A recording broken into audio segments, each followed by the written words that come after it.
ہونے کو کوئی کچھ بھی ہو، لیکن جس انسان کو شعور نہ ہو، ادب نہ ہو، کسی چیز کے بارے میں کچھ پتہ ہی نہ ہو، وہ کیا ہوگا؟ کچھ نہیں ہوگا۔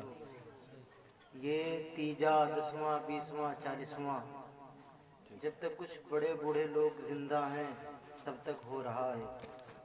آگے آنے والی نسل جب اسے کہا جائے گا کرو تیجا، کرو 10واں، کرو 20واں، جیسے جو عمر دراز لوگ ہیں ان کا جو بچپنا گزرا، ان کے ماں باپ اگر ان سے کہتے تھے بیٹا بیٹھ جاؤ، تو چاہے دھوپ ہو، چاہے سردی ہو، چاہے بارش ہو، بیٹا باپ کی بات مان کر بیٹھ جاتا تھا، چاہے صبح سے شام ہو جائے، جب تک باپ کا دوبارہ حکم نہیں ہوتا تھا نہیں ہلتا تھا، نہیں اٹھتا تھا۔ آج کا باپ اپنے بچے سے کہہ کے دیکھے تو بیٹھے گا، بعد میں پتہ نہیں بیٹھے گا کہ نہیں بیٹھے گا، پہلے اپنے باپ سے پوچھے گا کیوں بیٹھیں، اب اس کا باپ اسے کیوں کی تشریح کر کے بتائے۔ اسی طرح جب آگے آنے والی نسل کو کہا جائے گا کرو 10واں، کرو 20واں، کرو 40واں، کرو 11ویں، کرو 12ویں، تو لوگ پوچھیں گے کیوں کریں؟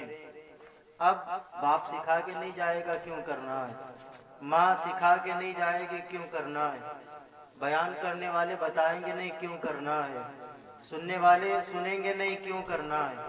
اسی طرح دین میں نقصان ہوگا اور لوگ گمراہی کی طرف بڑھتے چلے جائیں گے، کثرت در کثرت۔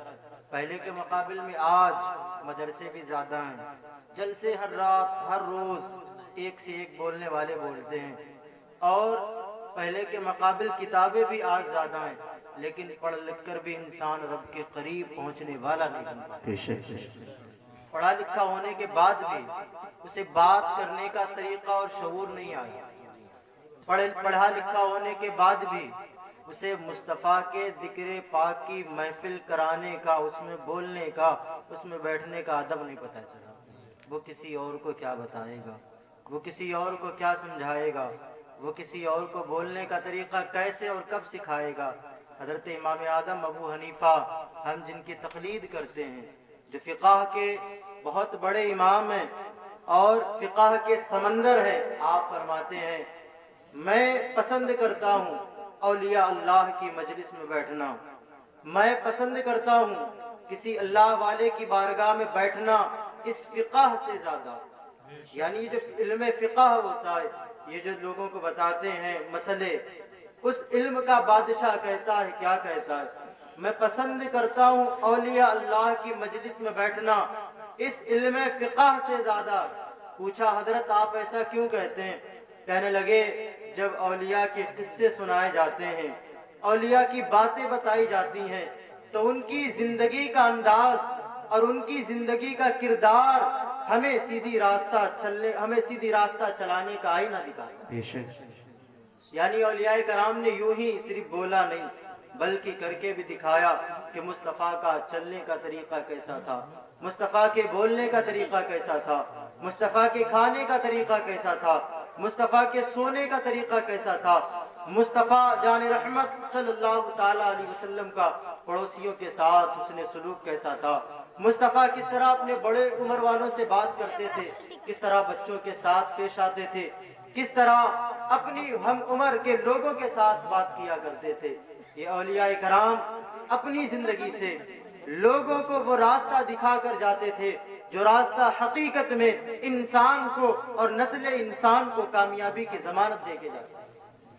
آج اولیاء کرام اللہ ماشاء اللہ بڑا نصیب والا ہوتا ہے کوئی بندہ جسے کسی ایک سالک کا دیدار ہو جاتا ہے، جسے کوئی ایک بابا مل جاتا ہے، جسے کوئی اللہ کا نیک بندہ میسر آ جاتا ہے، بڑا نصیب والا ہوتا ہے۔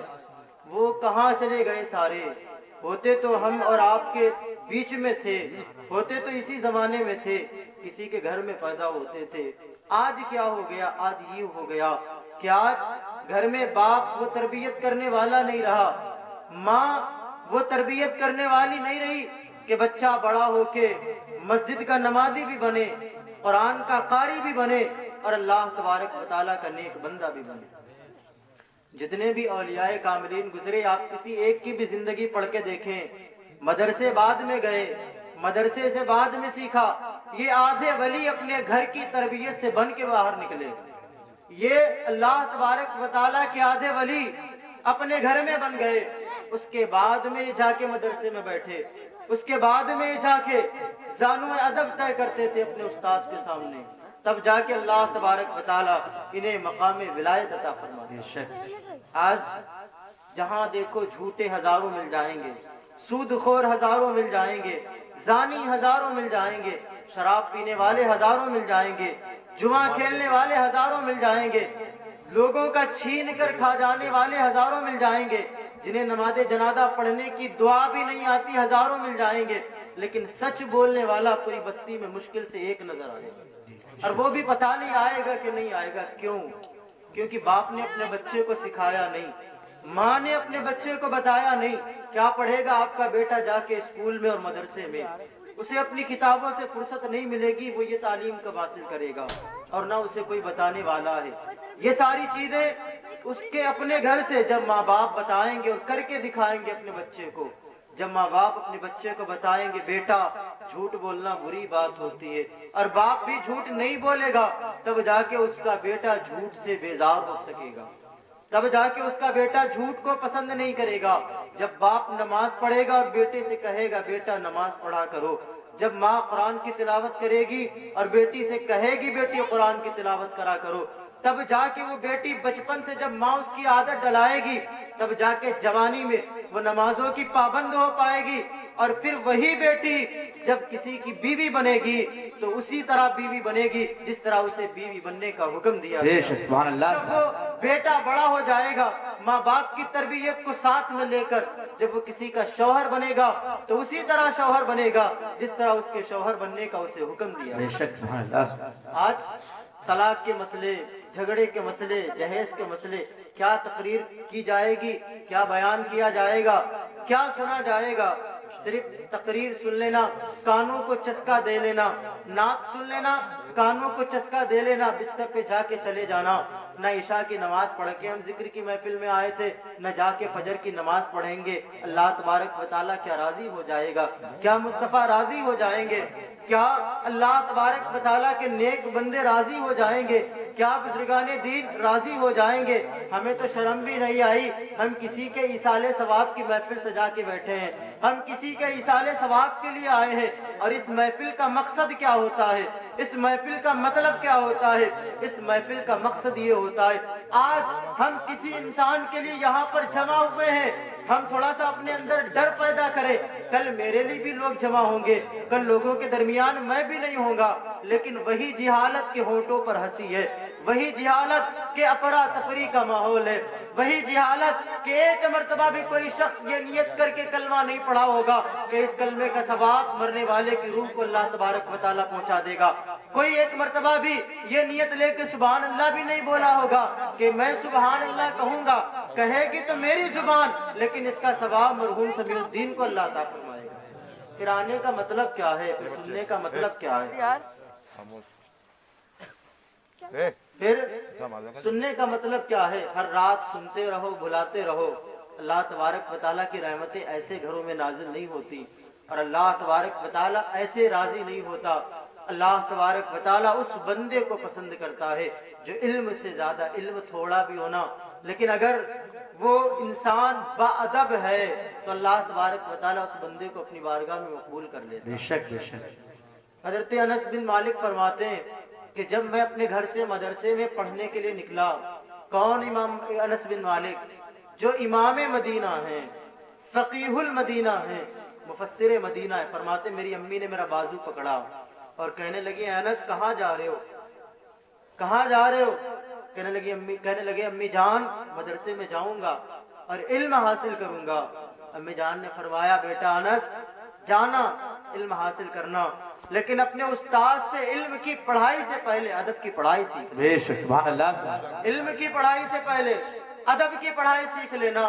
جب تو ادب سیکھ جائے گا اللہ تجھے اس علم ادب کے توسل میں علم کی دولت عطا فرمائے. بے شک سبحان اللہ. نعرہ تکبیر, نعرہ رسالت, مسلک اعلی حضرت, فیضان حضور عاشق ملت, نعرہ تکبیر. سبحان اللہ. آج ہمیں بتایا جاتا ہے کہ مصطفیٰ کے ذکر کی محفل میں کس طرح بیٹھو. اگر یہی باپ نے گھر میں بتایا ہوتا اپنے بچوں کو، بیٹا اس جگہ پر جا رہے ہو جہاں پر اللہ کے رحمتوں کے فرشتے بھی آتے ہیں، ہم فرشتوں کے درمیان بیٹھیں اور بے ادبی کے ساتھ بیٹھیں، ہم وہاں پر بیٹھیں جو جنت کے باغوں میں سے ایک باغ ہے. کیا کہنے کے لیے باغ ہے؟ کیا صرف زبان سے بول دیا، آپ نے سن لیا، بس جنت کا باغ ہو گیا؟ اللہ کے رسول نے فرمایا تو اس پر یقین بھی کرو، مانو، اور پھر جنت میں فرشتوں کے ساتھ رہا کیسے جاتا ہے اس طریقے سے یہاں پر بیٹھو. بے شک بے شک. صرف باتیں کہنے اور سننے کے لیے نہیں ہوتی ہیں، بات پر عمل کیا جاتا ہے. ہمارے دل میں تھوڑی سی بھی تو شرم ہونی چاہیے. ہم اس وقت اللہ کی رحمتوں کے سائے میں بیٹھے ہوتے ہیں، یعنی اللہ کی رحمت کے فرشتے یہاں پر موجود ہیں، اور ہمارا ایمان ہے کہ جہاں پر حضور کا ذکر ہوتا ہے وہاں حضور کی بھی جلوہ گری ہو جاتی ہے. واہ واہ بے شک سبحان اللہ سبحان اللہ. تو کیا حضور کی جلوہ گری ہوگی اور ہم بے ادبی کے ساتھ بیٹھے رہیں گے؟ اللہ کے رسول یہاں سے خوش ہو کے جائیں گے. بزرگان دین اگر یہاں پر تشریف لائے تو کیا یہاں سے جانے کے بعد خوش ہو کے جائیں گے؟ اگر ناراض ہو گئے تو ساری زندگی کی عبادتیں، ساری زندگی کی محنتیں، ساری زندگی کی مشقتیں منہ پہ مار دی جائیں گی، کچھ بھی قبول نہیں کیا جائے گا. شیطان فرشتوں کا سردار تھا، بڑا علم والا تھا، بڑا علم والا تھا، اس سے بڑا کوئی عالم ہی نہیں تھا، لیکن تھوڑی سی بے ادبی کی تھی کس کی؟ اللہ کے نبی کی شان میں. اللہ تبارک و تعالیٰ نے سارا علم منہ پہ مار دیا، ساری عبادتیں منہ پہ مار دی، اور جہنم کا توق اس کے گلے میں ڈال دیا. اب زندگی بھر وہ روتا رہے، تڑپتا رہے، معافی مانگتا رہے، گریہ بازاری کرتا رہے، لیکن اس کے گلے میں توق پڑ گیا جہنم کا. اب وہ جنتی نہیں بن سکتا. یہ باقی رب کی مرضی ہے، وہ چاہے تو کسی کی نیکی کو قبول کر لے اور چاہے تو کسی کے ایک گناہ پر اس کو جہنم عطا کر دے. میں نے قرآن شریف کی سورت کی تلاوت کی جس سورت کے بارے میں اللہ کے